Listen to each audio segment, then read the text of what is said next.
If you have three children, you're trying to determine who's going to be your executor, what should you do? Should you pick one, or can you use all three? That's the question we're going to explore today with Nick.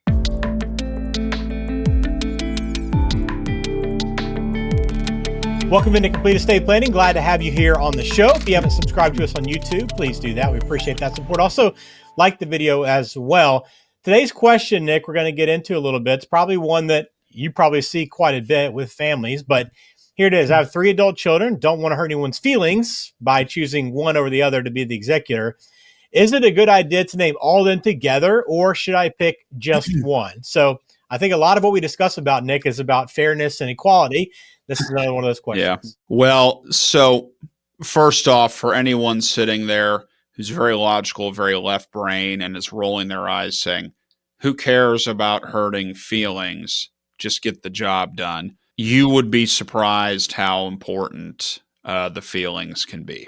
Okay, obviously you want to get the job done. You want to get the job done right. But if it causes all of the kids to fight and hate each other, and no one ever shows up at Thanksgiving dinner anymore, then what was the point? So you got to keep it in mind. Now, I'm not saying put that as top priority, but it needs to be on the list. Okay, I want to be very clear about that. So first off, for some jobs like powers of attorney, you need to have one at a time. You cannot have co-powers of attorney or anything like that. You can have co-executors or co-trustees. There are good and bad reasons to do that.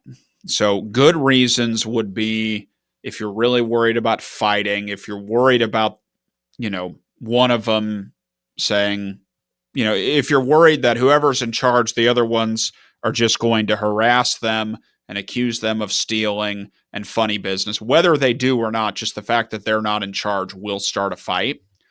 The nice thing is if they're all co-executors, again, it's a headache, but all three of them are getting the bank statements sent to them. All three of them have to co-sign forms for anything to happen.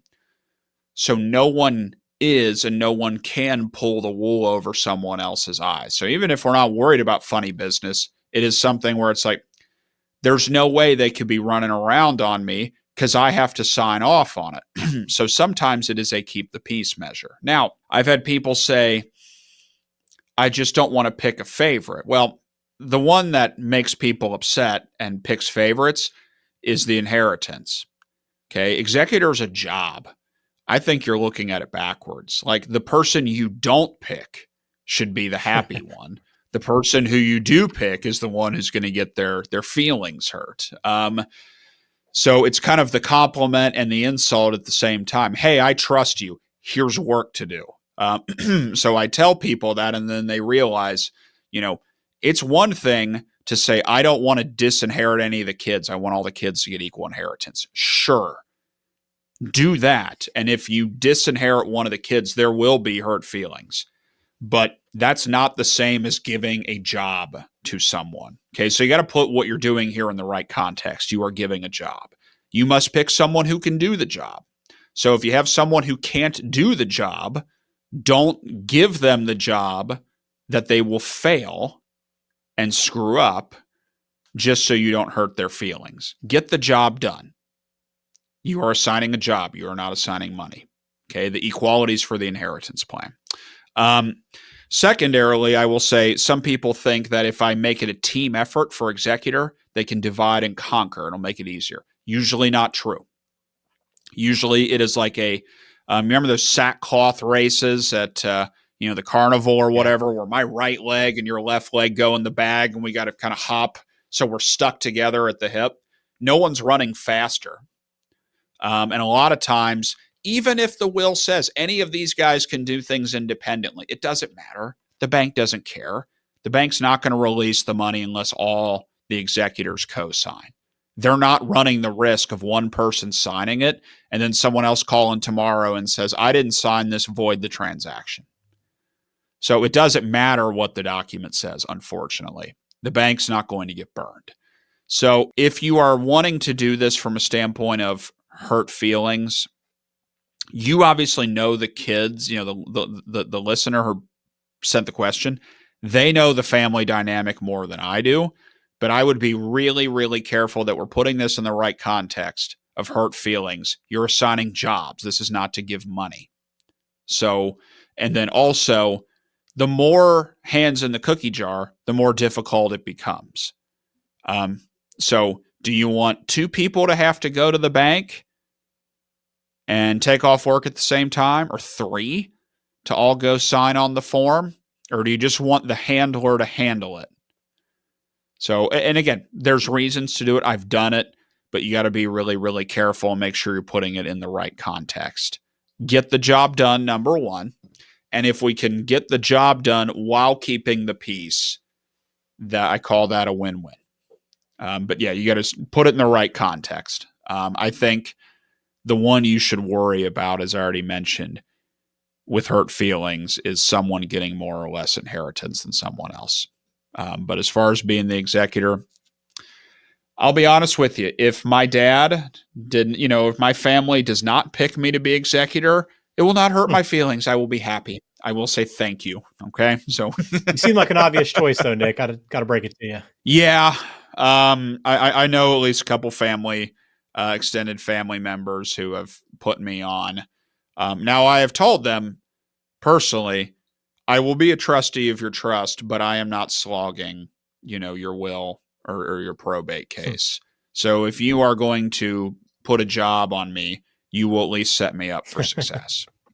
So I have told them that. So, and they listened, unless some things change. So I said, I will do the job as long as you don't make the job any worse than it has to be.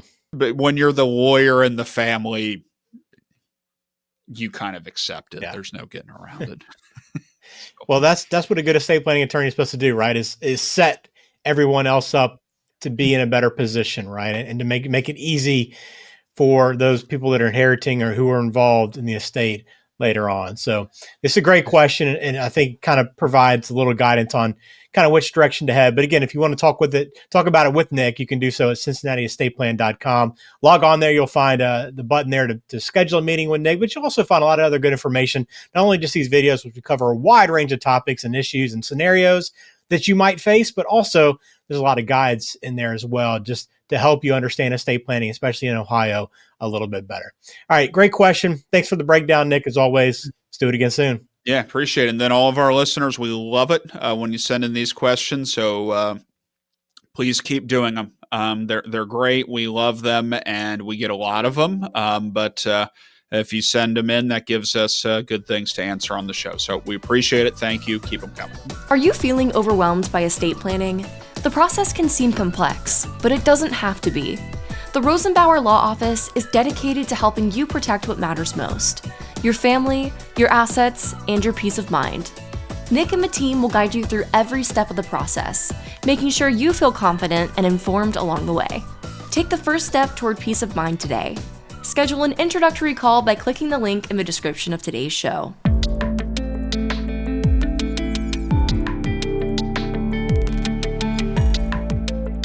This show is for informational purposes only and does not provide any legal advice. Information on this show may not constitute the most up-to-date legal information. Please do not act or refrain from acting based solely on anything you hear on this show. This show does not form any attorney-client relationship with the Rosenbauer Law Office, LLC. Please seek the counsel of a qualified attorney before addressing your own estate planning needs.